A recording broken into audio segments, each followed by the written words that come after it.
আল্লাহ বলবেন জিব্রাইল যাও, দুনিয়ায় কান্না সহ্য করতে পারি নাই, আজ কিয়ামতের ময়দানেও আমি আমার নবীরে কাঁদতে দেব না।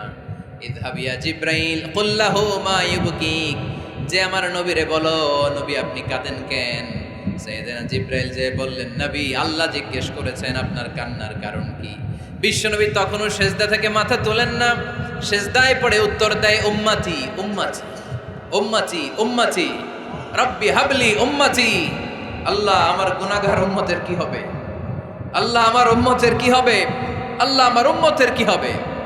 আল্লাহ বললেন জিব্রাইল তাড়াতাড়ি যাও, আমার নবীর কান্না আমার সহ্য হয় না, আমার নবীর কানে কানে যে বলো ইন্না সানুরদিকা ফি উম্মাতিক, দুনিয়াতে যেমনি আপনি পেরেশান অবস্থায় মন খারাপ অবস্থায় আমি আপনার মন ভালো করে দিয়েছি, আজকে আপনার উম্মতের ব্যাপারও এমন একটা ঘোষণা আসবে, ওই ঘোষণা পেয়ে আপনি আজও খুশি হয়ে যাবেন গো নবী, আজও খুশি হয়ে যাবেন। এরফার আসাক, নবী আপনি মাথা তোলেন, মাথা তোলেন, আর সেজদায় পড়ে থাকবেন না। এরফার আসাক, মাথা তোলেন।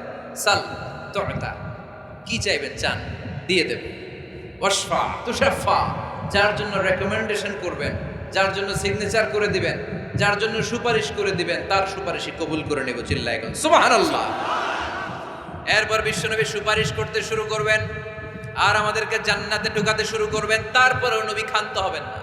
এরপর একটা পতাকা হাতে নেবেন, ওই পতাকার মধ্যে লেখা আলিফ লাম হা মিম দাল, মানে আলহামদু, লিওয়াউল হামদ, প্রশংসার পতাকা, ওইটা নিয়ে জান্নাতের দরজার সামনে দাঁড়াবেন। তখনও পেরেশান, সবাইকে নিয়ে, উম্মতের সব জান্নাতীদেরকে নিয়ে বিশ্বনবী দরজার সামনে দাঁড়িয়ে নক করবেন। ভিতর থেকে জিজ্ঞেস করা হবে মান আনত, কে আপনি? আল্লাহ রাসূল বলবেন আনা মুহাম্মদ। তখন রক্ষী ফেরেশতা বলবে ঠিক আছে, আল্লাহ বলেছে আপনার আগে কারো জন্য যেন এই দরজা না খুলি।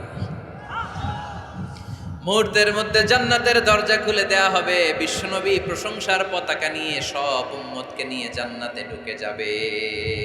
ওয়ালা সাউফা ইউতিকা রাব্বুকা ফাতারদা, নবী গো আপনি নিরাশ হবেন না, ভয় পাবেন না, হাল ছেড়ে দিবেন না, আমার উপর ভরসা রাখেন। আপনার বিপদ আছে যেখানে, আমি আল্লাহ। বিশ্বনবী যেখানে বিপদে পড়েছেন, বিপদ থেকে উত্তরণ করেছে কে?